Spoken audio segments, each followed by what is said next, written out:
আমরা মানুষরা অনেক বেশি অদ্ভুত। আমাদের জীবনে প্রেজেন্টে অনেক কিছু প্রতিনিয়ত ঘটে চলেছে, কিন্তু আমরা থাকি গতকালের আফসোসে অথবা আগামীকালের ভয়েতে। আমরা হাসি, কিন্তু পুরো মন দিয়ে না। আমরা খাবার খাই, কিন্তু স্বাদ অনুভব করি না। আমরা কথা বলি, কিন্তু উপস্থিত থাকি না সেখানে। আমাদের শরীর থাকে এখানে, কিন্তু মন থাকে আমার ওটা বলা উচিত ছিল, এটা যদি হয়। ওরা কেন এমন করলো? আর এই না থাকাটাই, এই অনুপস্থিত অবস্থাটাকেই আমরা ধীরে ধীরে স্বাভাবিক জীবন হিসেবে গ্রহণ করে নিই। দ্য পাওয়ার অফ নাও এই বইটা আমাদের শেখায় আপনি জীবন হারাননি, আপনি শুধু এই মুহূর্তে উপস্থিত নেই। স্বাগতম মাইন্ড সামারি বাই স্বর্ণালীতে। আজকের বইটা কোনো মোটিভেশনাল বই না। এই বই আপনাকে বলবে না আরও চেষ্টা করো, নিজেকে শক্ত করো, আরও প্রোডাক্টিভ হও। এই বই কোনো চেকলিস্ট দেয় না, কোনো সকাল বা রাতের রুটিনও শেখায় না। এই বইটা খুব নীরবে, খুব গভীরভাবে একটাই কথা বলে চলে, আপনি ঠিক আছেন, আপনি ভেঙে যাননি, আপনি শুধু এই মুহূর্তে উপস্থিত নেই। দ্য পাওয়ার অফ নাও এই বই লেখা হয়েছে মানুষকে বদলাতে না, এই বই লেখা হয়েছে মানুষকে নিজের কাছে আবারও ফিরিয়ে আনার জন্য। দ্য পাওয়ার অফ নাও লিখেছেন একহার্ট টোলে। একহার্ট টোলে নিজে কখনো কোনো স্পিরিচুয়াল গুরু হতে চাননি। তিনি এই বই লেখেননি কাউকে শেখানোর জন্য, তিনি এই বই লিখেছিলেন নিজে বাঁচার জন্য। এই বই লেখার আগে তিনি ছিলেন একজন অতি সাধারণ মানুষ, যিনি নিজের মনের মধ্যেই বন্দী হয়ে পড়েছিলেন। চরম ডিপ্রেশন, দিনরাত মাথার ভেতর একটা আওয়াজ, আমি আর পারছি না, আমি আর নিজেকে নিয়ে বাঁচতে পারছি না। এক রাতে ঠিক এই কথাটাই তার ভেতর থেকে এক অদ্ভুত ফাটল তৈরি করে। আমি আর নিজেকে নিয়ে বাঁচতে পারছি না, এই লাইনের মধ্যেই লুকিয়েছিল একটা গভীর প্রশ্ন। যদি আমি নিজেকে সহ্য করতে নাই পারি, তাহলে যে কষ্টটা লক্ষ্য করছে সে কে? এই একটুখানি ভাগ, এই এক মুহূর্তের সচেতনতা বোধ থেকেই ধীরে ধীরে জন্ম নেয় দ্য পাওয়ার অফ নাওয়ের। এই বই তাই কোনো তত্ত্ব না, এই বই কোনো দর্শনও না। এই বই হলো একজন ভেঙে পড়া মানুষের নিজের ভেতর থেকে উঠে আসা একটা সত্য। এই বই লেখা হয়নি সফল মানুষের আরও সফল বানাতে, এই বই লেখা হয়েছে ক্লান্ত মানুষদের জন্য, ভেঙে পড়া মানুষদের জন্য, আর যারা অনেক দিন ধরে নিজেকে শক্ত রাখতে রাখতে ভেতরে চুপচাপ ভেঙে গেছে। এই বই নীরবভাবে হাত বাড়িয়ে বলে, তুমি ঠিক আছো, তোমাকে ঠিক করতে হবে না কিছুই, তুমি শুধু এই মুহূর্তে ফিরে এসো। ধরুন একজন মানুষ, নাম ধরি রাহুল। রাহুল সকালে উঠে ফোন দেখে, নোটিফিকেশন, খবর, মেসেজ। সে দাঁত ব্রাশ করে, কিন্তু ব্রাশ করার ভেতরে সে নেই। সে চা খায়, কিন্তু চায়ের স্বাদ সে অনুভব করে না। সে অফিসেও যায়, কিন্তু তার মন পড়ে থাকে গতকালের কথায়। ওই কথাটা বলা উচিত ছিল, আমি কেন চুপ করে গেলাম, ওরা কেন আমাকে রেসপেক্ট করে না। রাহুলের শরীর এখানে, কিন্তু রাহুল নেই এখানে। এবং সবচেয়ে ভয়ঙ্কর ব্যাপার হলো, সে এটাকেই স্বাভাবিকভাবে জীবন বলে। এই জায়গাতেই দ্য পাওয়ার অফ নাও বলে, তুমি জীবন হারাওনি, তুমি শুধু এই মুহূর্তে উপস্থিত নেই। রাহুল ভাবে আমাকে আরও স্ট্রং হতে হবে, আরও ডিসিপ্লিনড হতে হবে, আমাকে বদলাতেই হবে। কিন্তু এই বই রাহুলকে বলে, তুমি খারাপ নও, তুমি ব্রোকেনও নও, তুমি শুধু এখানে নেই। এই বই মোটিভেশন দেয় না, এই বই প্রেশার কমায়। এই বই বলে, পরিবর্তন মানে নিজেকে ঠিক করা নয়, পরিবর্তন মানেই নিজেকে ফিরিয়ে আনা। এখন আসি রাহুল কেন কষ্ট পায়।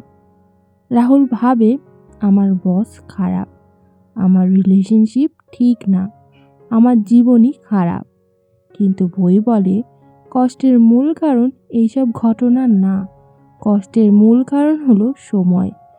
রাহুল সারাদিন থাকে অতীতে অর্থাৎ রিগ্রেটে, ভবিষ্যতে অর্থাৎ ফেয়ারে, কিন্তু নাওতে সে নেই। এই মুহূর্তে সে বসে আছে, তার শ্বাস চলছে, কোনো বিপদ নেই, তবুও যেন বুক ভারী। কিন্তু কেন? কারণ মন সময় দিয়ে বাঁচে। জীবন নাও অর্থাৎ এখনই ঘটে। রাহুলের সমস্যা জীবন না, রাহুলের সমস্যা হলো সময়।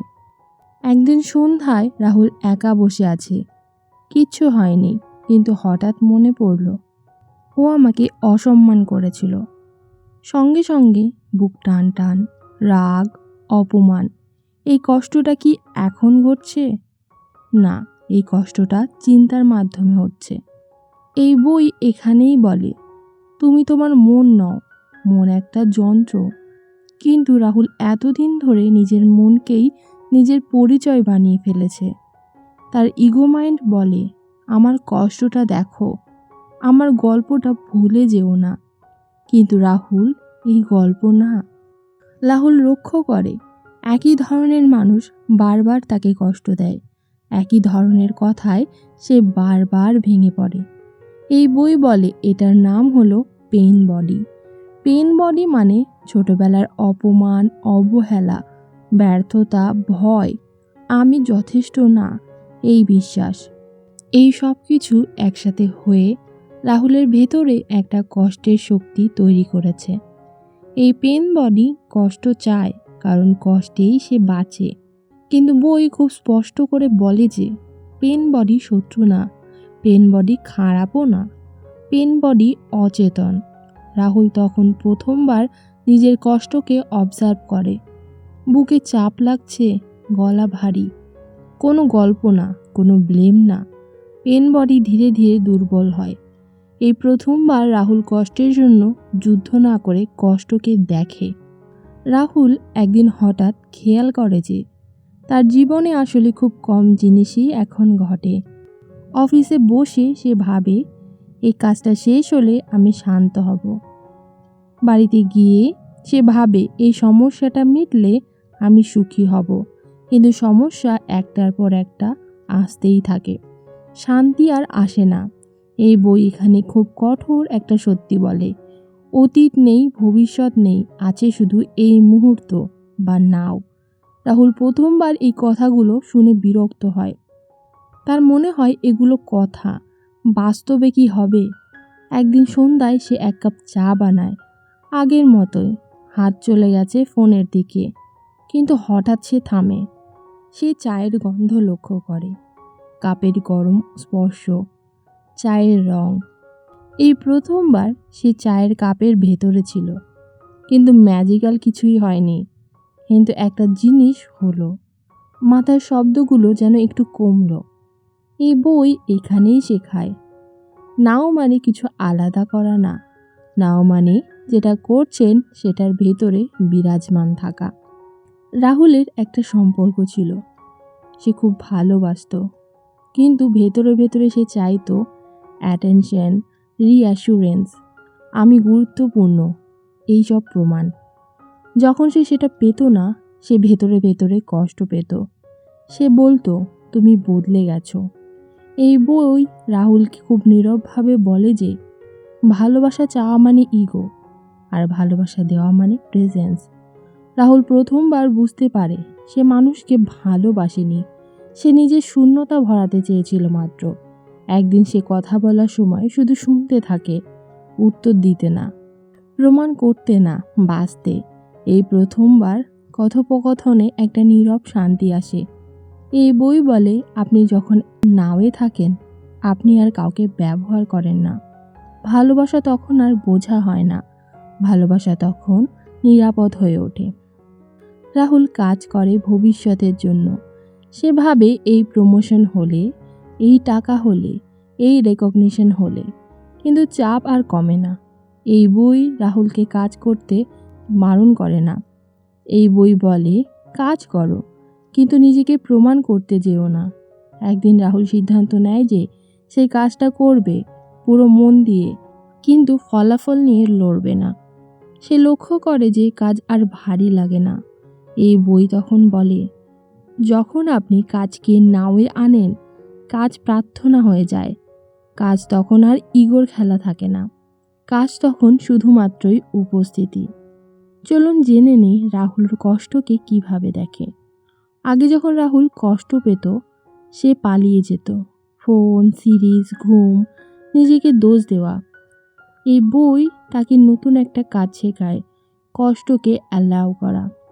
একদিন রাহুল খুব ভেঙে পড়ে। সে নিজেকে বলে, এই মুহূর্তে আমি কষ্ট পাচ্ছি। কোনো বিশ্লেষণ না, কোনো গল্প না, শুধু শরীরের অনুভূতি। 5 থেকে 10 মিনিট পরে তার কষ্টগুলো পুরো চলে যায় না, কিন্তু নরম হয়। এই বই এখানেই বলে, কষ্টকে ফাইট করলে কষ্ট বাড়ে, কষ্টকে দেখলে কষ্ট ডিজলভ হতে শুরু করে। রাহুল প্রথমবার বুঝতে পারে কষ্ট কোনো শত্রু না, কষ্ট একটা দরজা। রাহুলের জীবন হঠাৎ করে পারফেক্ট হয়নি, কিন্তু সে আর নিজেকে দোষ দেয় না। সে আর সব কিছু ঠিক করতেও চায় না। সে এখন বেশি উপস্থিত। সে বুঝে গেছে শান্তি ভবিষ্যতে না, শান্তি রয়েছে এখনে। এই বই রাহুলকে স্পেশাল বানায়নি, এই বই রাহুলকে সচেতন বানিয়েছে।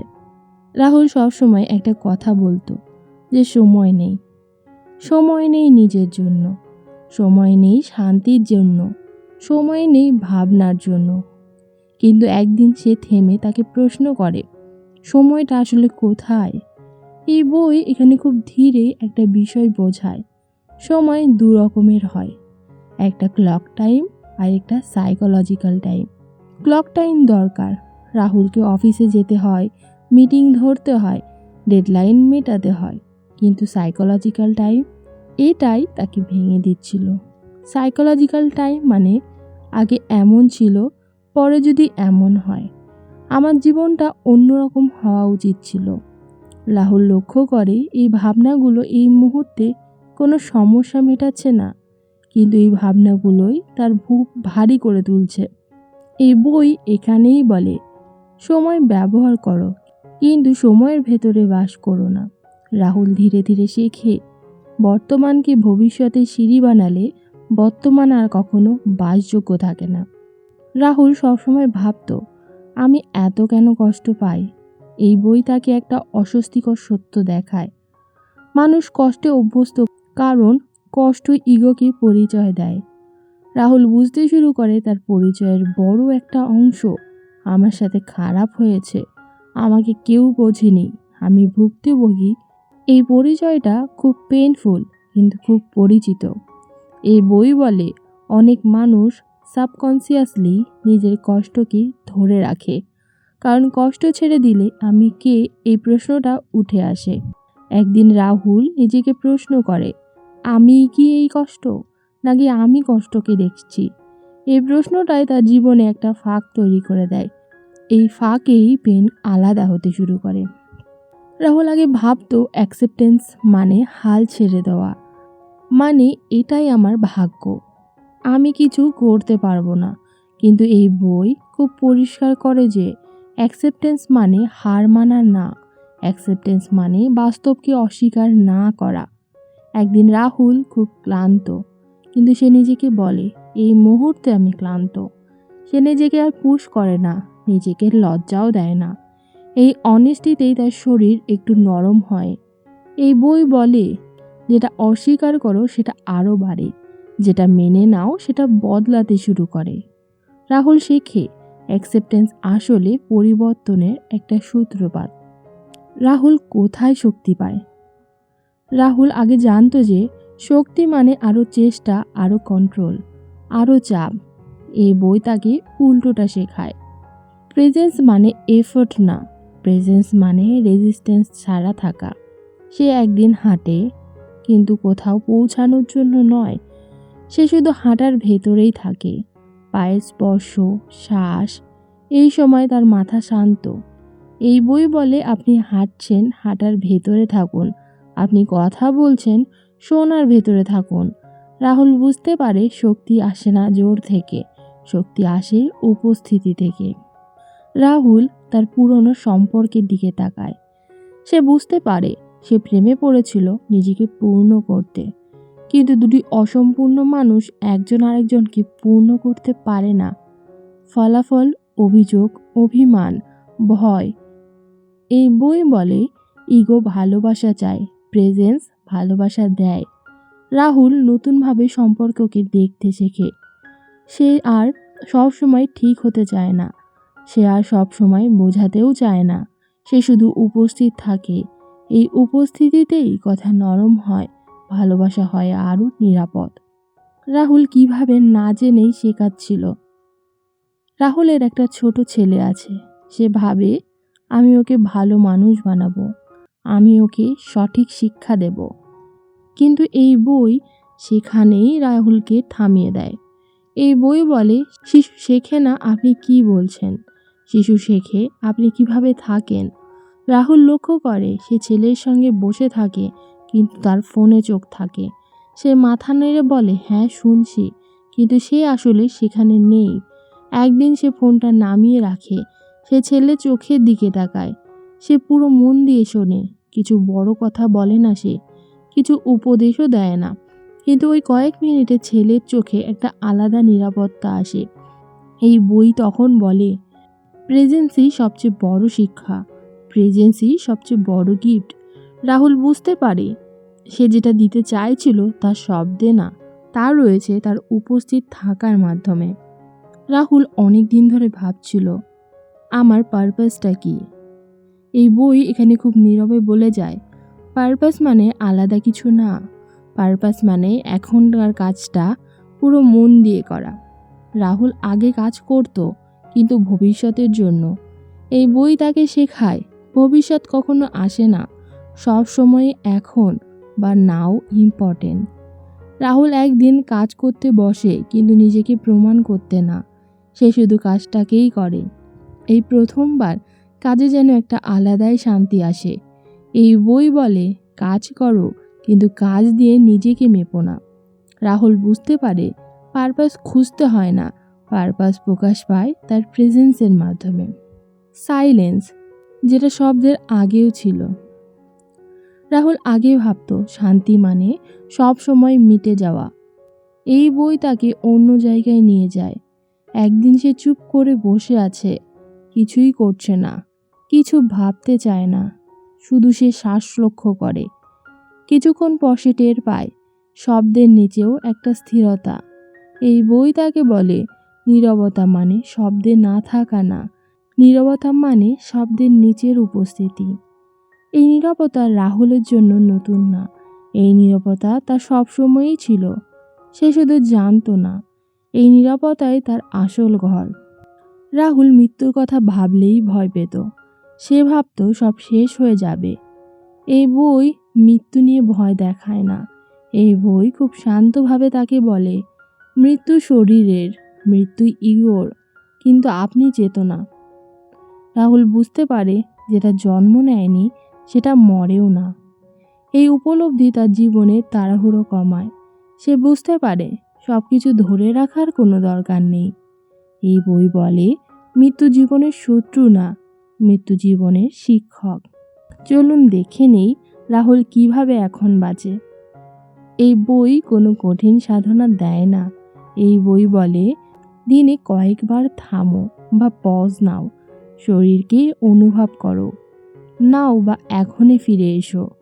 রাহুল আর নিজেকে পারফেক্ট করতে চায় না, সে শুধু ফিরে আসে তার এখনে বা প্রেজেন্টে। দাঁত ব্রাশ করার সময়, হাঁটার সময়, কথা বলার সময়। এই ছোট ছোট ফিরে আসাতেই ইগো আলগা হয়, জীবন হয়ে ওঠে আরও নমনীয়। রাহুল অনেক দিন ধরেই ভেবেছে যে এনলাইটেন মানে সব কষ্ট শেষ হয়ে যাওয়া, সব ভয় চলে যাওয়া, মানুষের ঊর্ধ্বে উঠে যাওয়া। এই বই ধীরে ধীরে তার এই ভুল ভেঙে ফেলে। এই বই বলে এনলাইটেন মানে কিছু পাওয়া যায় না, এনলাইটেন মানে যুদ্ধ থামানো। রাহুল এখনও কষ্ট পায়, কখনো ভয় আসে, কখনো মন ভারী হয়ে ওঠে, কিন্তু একটা জিনিস তার বদলে গেছে, সে আর কষ্ট হয়ে যায় না, সে কষ্টকে ধরে রাখে না। সে বুঝে গেছে শান্তি মানে নিখুঁত জীবন না, শান্তি মানে এই মুহূর্তের সঙ্গে বিরোধ বন্ধ করা। এনলাইটমেন্ট তাই কোনো আলো না, এনলাইটমেন্ট হলো প্রেজেন্টে ঠিক যেমন আছো তেমন করেই সেটিকে থাকতে দেওয়া। একদিন রাহুল লক্ষ্য করলো যে সে আর সব কথায় জবাব দিতে চায় না, সে আর নিজেকে প্রমাণ করতেও চায় না, সে আর সব জায়গায় ঠিক হতেও চায় না। আগে এগুলোকে সে দুর্বলতা ভাবত, এখন সে বুঝতে পারে যে এটা ইগো, আলাদা হওয়ার লক্ষণ। ইগো মারা যাওয়া মানে রাহুল হারিয়ে যায়নি, বরং সে প্রথমবারের মতো হালকা হয়েছে। সে বুঝেছে আমি আর আমার গল্প না, আমি আমার পরিচয়ও না, আমি আমার এই মুহূর্তের সচেতনতা। এই হারানোই আসল হার না, এই হারানোই নিজের কাছে ফেরা। রাহুল কোনো ধর্মে যায়নি, কোনো নিয়ম মানতেও শুরু করেনি, কোনো আলাদা পোশাকও পরেনি। এই বই তাকে অন্য কিছু শিখিয়েছিল। স্পিরিচুয়ালিটি মানে সচেতন থাকা, স্পিরিচুয়ালিটি মানে উপস্থিত থাকা, স্পিরিচুয়ালিটি মানে জীবনের সঙ্গে লড়াই না করা। রাহুল এখন জানে এক কাপ চা মন দিয়ে খাওয়া একটা প্রেয়ারের চেয়ে কম কিছু না। সে বুঝেছে জীবনে আলাদা করে স্পিরিচুয়াল হতে হয় না, জীবন মন দিয়ে বাঁচলেই সেটা আরও গভীর হয়।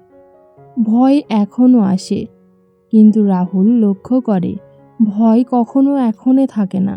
ভয় সবসময় বলে যদি এমন হয়, যদি ওটা না হয়। রাহুল তখন শরীরের দিকে ফিরে যায়, পায়ের চাপ, শ্বাসের ওঠানামা, এই মুহূর্তের ব্যস্ততা। ভয় তখন আরও দুর্বল হয়ে ওঠে। এই বই তাকে শিখিয়েছে ভয় ফাইট করতে হয় না, ভয়কে এখন দিয়ে ডিসলভ করতে হয়। রাহুল আগে একা একা থাকলেই ভয় পেত, সে ভাবতো আমি একা পড়ে যাচ্ছি। এই বই তাকে একটা গভীর পার্থক্য শেখায়। একা থাকা মানে সলিটিউড, একাকিত্ব মানে ইগো। রাহুল এখন একা বসতে পারে, নিজের সঙ্গে থাকতে পারে, কারণ সে এখন জানে প্রেজেন্সে থাকলে একাকিত্ব থাকে না। The world doesn't need you fixed, এই অংশটা রাহুলকে সবচেয়ে বেশি ছুঁয়েছে। এই বই বলে পৃথিবীর আরেকটা পারফেক্ট মানুষের দরকার নেই, পৃথিবীর দরকার একজন সচেতন মানুষ, একজন উপস্থিত মানুষ। রাহুল এখন নিজেকে ঠিক করতে চায় না, কিন্তু সে শুধু অনুভব করে, সে শুধু থামে।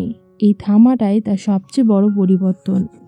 রাহুল এখন কোনো বড় সাধনা আর করে না, সে শুধু দাঁত ব্রাশ করার সময় ব্রাশে থাকে, হাঁটার সময় তার পায়ে থাকে, কথা বলার সময় শোনায় থাকে। এই ছোট ছোট মুহূর্তেই ইগো আলাদা হয়, তার জীবন হয়ে ওঠে আরও নমনীয়। রাহুল এখন কি করে? তার পেন আবারও ফিরে আসে, কিন্তু এখন রাহুল জানে আমি আবার গল্পে ঢুকে পড়েছি, আমি আবারও সময়ের ভেতরে ঢুকে পড়ছি। এই জানাটাই তার মুক্তির দরজা। সে নিজেকে দোষ দেয় না, সে নিজেকে ঠিক করতে চায় না, সে শুধু ফিরে আসে। সবশেষে কি থাকে? এই বই শেষ করে রাহুলের কাছে একটাই কথা বলে, জীবন কঠিন না, আমাদের রেজিস্ট্যান্স জীবনকে কঠিন করে তোলে। এখন বা নাওয়ে থাকলে জীবন নিজেই বইতে থাকে। ওপ্রা উইনফ্রি খোলাখুলিভাবে বলেছেন, the power of now change the way I experienced life. ওপ্রার জীবনের সব ছিল সফলতা, টাকা, পরিচিতি, কিন্তু তার ভেতরে শান্তি ছিল না। এই বই তাকে শিখিয়েছে ভবিষ্যতে না দৌড়াতে, এই মুহূর্তে পজ নিতে। এই কারণেই এই বই শুধু সাধারণ মানুষের না, এই বই সফল মানুষদের ভেতর থেকেও বদলেছে। দ্য পাওয়ার অফ নাও, এখনই যথেষ্ট। এই বই কোনো প্রমিস দেয় না, এই বই কোনো শর্টকাট শেখায়ও না। এই বই শুধু বলে আপনি ঠিক আছেন এই মুহূর্তে বা প্রেজেন্টে। কোনো ঠিক করা ছাড়া শান্তি যোগ করতে হয় না, শান্তি বাদ দিতে হয়। ভুল সময়, ভুল গল্প। আজ জীবন বদলাবেন না, আজ শুধু এক মুহূর্ত থামুন, একটা গভীর শ্বাস নিন এবং এখানে প্রেজেন্ট থাকুন। এবং কমেন্টে অবশ্যই লিখুন I am here, that is enough. তাহলে এই ছিল আমাদের বইয়ের সারাংশ। আমি স্বর্ণালী, আপনি দেখছেন মাইন্ড সামারি বাই স্বর্ণালী। এমন আরও গভীর, পরিষ্কার এবং জীবন উন্নয়নমূলক বইয়ের সারাংশ পেতে ভিডিওটি লাইক করুন, শেয়ার করুন এবং চ্যানেলটি সাবস্ক্রাইব করে রাখুন। আবারও দেখা হবে প্রোডাক্টিভিটির নতুন কোনো একটি অধ্যায়ে।